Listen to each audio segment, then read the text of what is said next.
Welcome to Hot Rod, everybody. I'm JT Cole, and I'm a custom car builder for Hot Rod Resurrection. I'm Paul Parecka, and I build custom hot rods at Hot Rod Resurrection.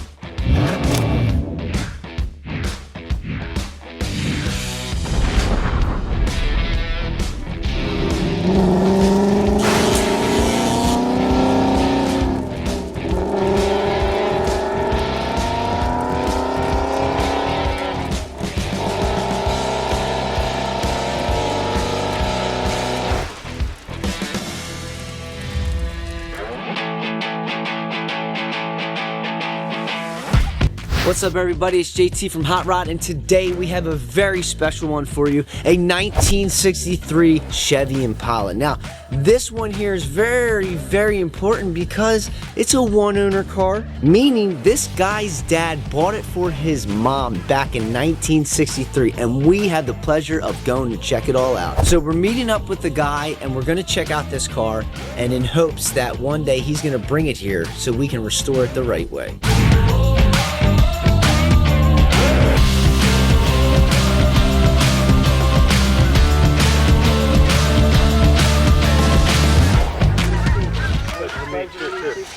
Hey, Paul. How you doing? So we're finally here at our location. We just drove about a half hour out from where we're at. But Guy's finding the keys now. See how it goes.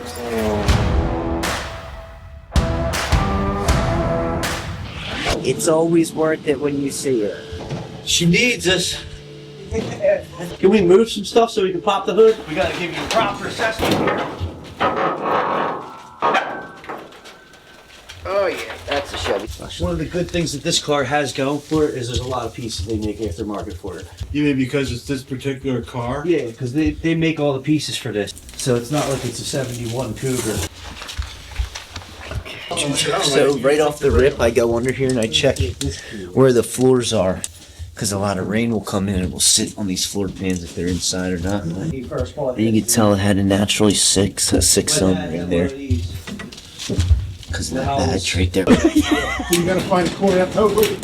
Sorry. You gotta find. He's fucking him up! He's stealing our guy! Welcome to Hot Rod, everybody. This is the original paint? No, I got a guy do it with airplane paint once. About. Did he take it to bare metal and then do it? I think so. It was back in '95. Because this is bare metal right underneath this Yeah, he did. aircraft paint. Nothing lasts forever. Not up here. Not with this weather. This is a car that's got sentimental attachment to you. It's not even that big a deal to fix this. You're in really good shape, to be honest. It's not. I'm making it sound easy. No, I get it. But I'm trying to tell you like why it is going to be easier than some cars, because they make the pieces for this. And it's the convertible, too. You got a screwdriver? I can get in here. There's no lock cylinder. There it is. See, there's your trunk floors going. It looks just like my car. People do what they gotta do to keep the stuff together, you know? You don't want to fall off the car. I'd rather have a screw in it than not have it at all. Yeah, she's in need. She's in need. Now, you said you wanted to possibly switch out the motor and go back to... I don't know. I'm not sure what I want. Body. A dead body? For real. What is it? That's a skull. Go get it. I think it was probably a raccoon. Look at that thing. Just keeled over. You just never know what you're gonna find in there. Everywhere in the car, man. He said it's a squirrel. I can see the nut. I just said that, man. Look, here's his fucking gravestone. So I take it it's been a while since you guys seen this car. 7 or 8 years since we put it in. Oh, it's been in here this long? That long? Right. It was before we got married. Wow, I actually forgot it was in here. Yeah, man, needs quarters, trunk floors, trunk, rear body panel, fenders. Sometimes it's cheaper to just replace the doors and fenders just because they make them brand new. And you it's can pop them on it. cheaper to buy a new one than it is to take the paint off of this one. Yeah. Because labor hours kill her.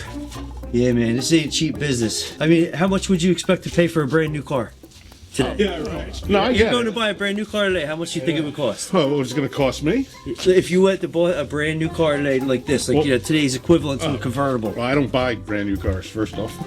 Right. I buy used cars because You know. Not much out there below 30,000. Yeah. Right. So we're essentially going to give you is something that's brand new. Yeah. So why should it cost any less than what it No, costs? I understand 100%. You know what I mean? No, I'm not Like saying. this you guys. industry's it's very tough, man. It's very tough. Yep. But you know, when somebody's got heartstrings tied to something, they don't care how much it costs. They want this car nice, so it can bring them back to their past. And then sometimes they're like, "It's too far gone. The car's not worth it." You making a business decision and cutting your losses. Yeah. That's what we're here for. That's why we came out. This isn't going to be one of them killers that's 150,000 because they don't make the floors for it, and I got to make them. Yeah. Yeah, This no. guy's got $50,000 in his Fairlane floors. The floors. Oh, he's got, I'm serious. he's got more money than me. That's for sure. Yeah, hey. He had that car a long time. Yeah. He shared it with his brother. His brother passed away. That car means more than the money to him, you know? At this point, what we can do is try to get some things together for you on paper to allow it to make sense for you so you can see what's there. Yeah, that's all I want. Like, I don't care about that. Right? But the lenses are missing in that one. Like that one, you got to obviously got to replace those three on that side. But I mean, I know. I But once you spend all the money and get it painted, you really want them pits on there? yeah, I don't care. Nah. I mean, put it this way. Listen. This is what I do for a living. This is Oh, what I I've know. done all my life. I can't put a piece of I get it. unless that's the only part I got. I can't get another one. guess- and I gotta like put it on there just to have a whole car I guess- until I find the piece. I understand you're an artist. That's what I get mean. what you Yeah, guys yeah. do. I And get we're what you not- do. I get what you guys do, and I And those are appreciate cheap. that. Those are cheap. This is what I'm saying. This car's the aftermarket. That's not your hit. Your hit is going to be in the metal work. Cutting this out, putting floors in. You got a convertible, so we got to brace the whole car to do it. You know, it's not. This isn't no. It ain't easy. It ain't easy. Like I said, you know, We'll get you a better and estimate of what it's going for today Yeah, that's fine. with and, the engine that it's got and the 4-speed and all. and you talked about I don't, I'd love to have this back in running condition and looking good, but I'm not going to mortgage. Yeah. Something to And do you know it. what? Another thing is that we didn't say is it's not. We're not asking you for $50,000 today. This I car's get it. going to take 5 years. That's $10,000. Really? That's 10. Oh yeah. We got 13 cars over there. It's going to take 5 years to do this. Oh yeah. Bring your car in if you decide to bring it. Bring your car in. We tear it all down for $5,000. Tear it all down. See what we're really working with. Then we talk to you again. The hardest part of this is figuring out the financials and if it's worth it. Are you a car guy? I can appreciate the art and beauty that they are, but Yeah. that's not my thing. So you guys will work up just an idea, Idea something and then for we'll you. figure it out from there. Yeah, sounds good. It was really great to meet you. Well, pleasure to meet you. And we're going to get back with you and let you know exactly what Have a good one. All right, guys. See you later. I had him. Oh no! That's way too much money. And then I had him wanting to do it by the time we f***ing left. It's hard to make that decision. That dude right there, the older gentleman, is a real car guy. He walked over with a smile and a grin With a cane in the snow. in the snow on a Monday. See, I feel good about him because he was realistic right away and was like, $50,000. That's a little bit more than I wanted to spend. But he thinks I'm asking him to hand me $50,000 right there, and I got to remember that that's not what I'm doing. Yeah. And I forget it, and then that's why he gets all depressed. And then when we figured it out that it's not all coming today. 10 grand a year. Yeah, I'm asking you for $5,000, dude, not 50. $5,000, we take the car apart, see what we're really dealing with, and then we go from there. So the 63 Chevy Impala convertible that we just looked at has a lot going for it because it's got a lot of aftermarket parts, but it had a lot going against it because of how far gone each panel was. Pretty much needed everything. We were just a little unsure of how he felt about us and if he was serious enough to, go forward with his restoration on his car. Well, I don't think he was really ready to hear exactly what was about to be, he wasn't ready for the education he was about to receive.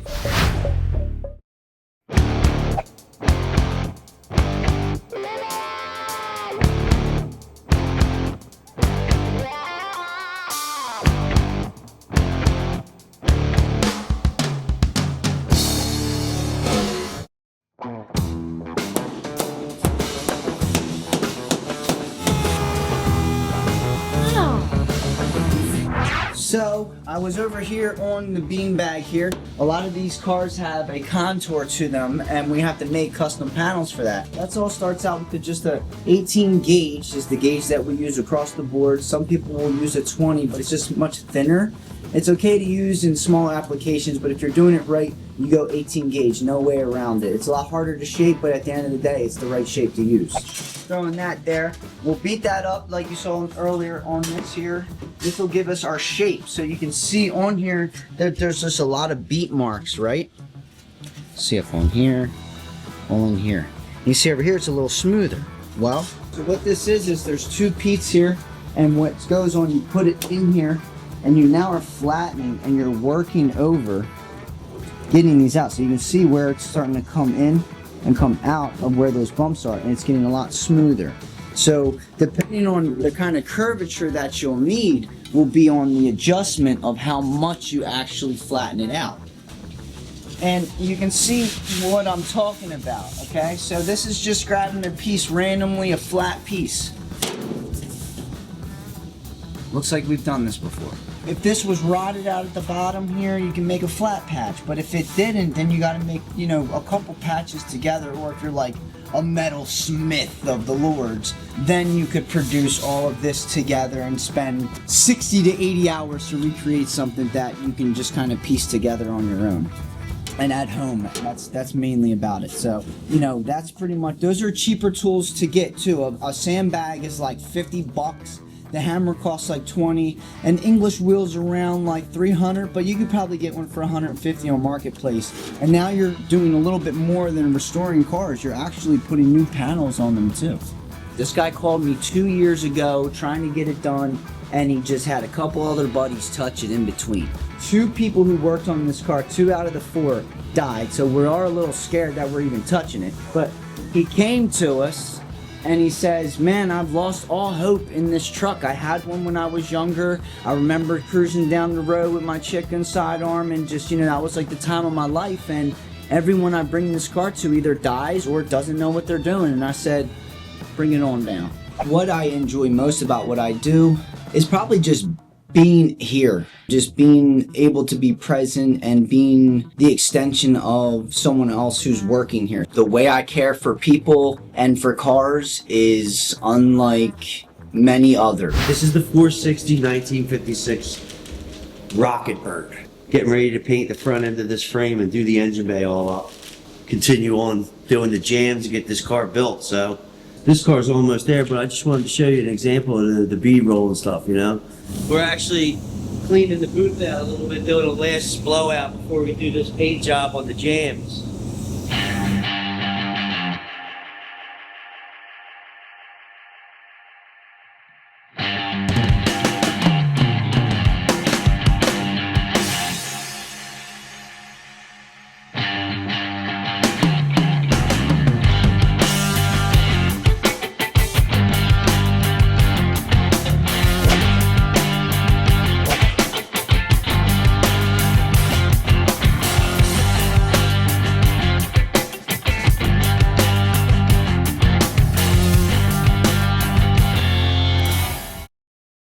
This is all part of the magic too.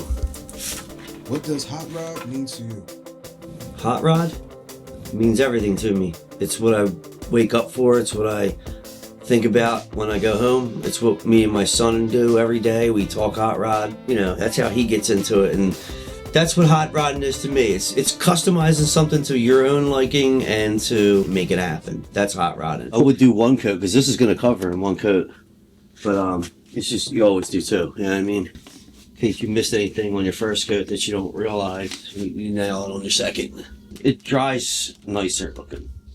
So now that this is mixed, the last thing we do is we go in the booth, slam the door, because I'm not going to be shutting the door anymore while it be. So I took this car, it's a 1956 Thunderbird. The engine bay, they're kind of, you know, they're ugly. They got a bunch of holes in them. They're real lopey and lumpy. Since we're putting a 460 in this car, that it should be sitting in an engine bay worthy of it. He bought a single stage paint, which is actually really nice, but we usually do a base coat clear coat on anything. Since me and JT opened the business, we only use base coat clear coat unless we're doing an engine bay that's going flat. So we, for this car, had already had the paint. So we ended up going ahead and using the paint that we had, at least to cut it in. And wow, it just looks so good. I think we're going to use it on the exterior too.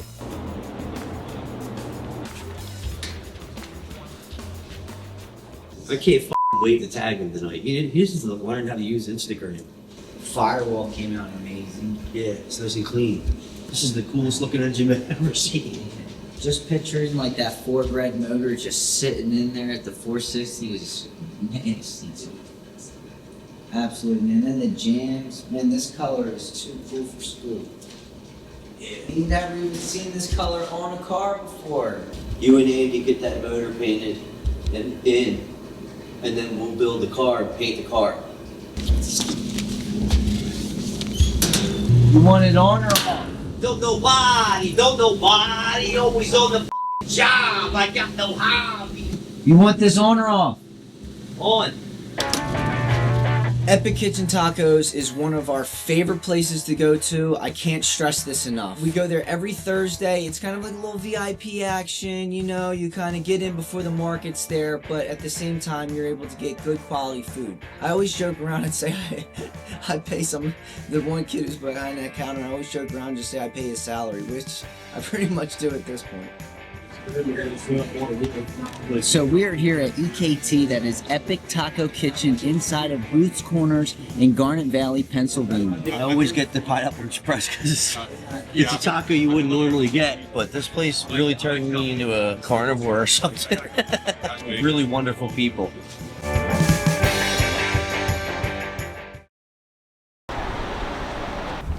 We've been hunting this car down as a kid. I mean, I remember this car in this guy's driveway, and you're talking 30 years ago. We've seen the Fairlane over there. We were going to check it out. The guy. So this car that we were looking at and we stopped just to see is pretty cool. When we were growing up, there was this old car underneath of a canopy, and it was there since I was a child riding my bike past it. I'm 36, so it's about 30 years of just sitting there. It's toasted on this thing. Completely needs all redone. But it is a sweet ride though. And it takes a lot of heart to keep a car for that long because, you know, you always look at it, you see it, you want to fix it up, and you don't always get the opportunity to do so. It looks really good actually. Yeah, our quarter panels have more of like a... Yep. I would say this is a We don't have this body line. Last inspected in the year 2000. What year is it? 26 years ago. All needs some brake lines and she's good. Needs a lot more than brake lines, he said. Seems like this guy had sold his home and sold the car along with it. And we were actually blessed enough to have it be seen outside of where I always saw it growing up. That car comes to us because not just, you know, his history with it, but mine as well. If you're looking for a good read, look no further. Gnarly Magazine produces some of the best content that you can see on their Instagram, Facebook, and YouTube. They feature some of the best artists and cars known to man. If you're in the custom culture, you won't want to miss this one.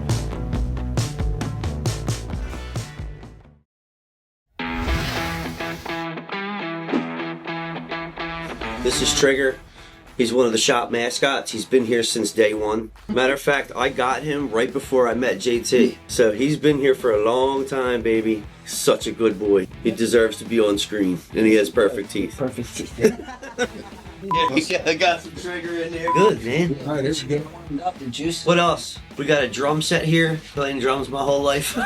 He didn't even ask a question. We got a drum set here. Music is awesome, and it's really what drives us, you know. So that's why we really love it here. We can be loud and obnoxious, and just no one cares, and everyone thinks it's greatness. Because it is. It's fun, dude. It's a fun place to be.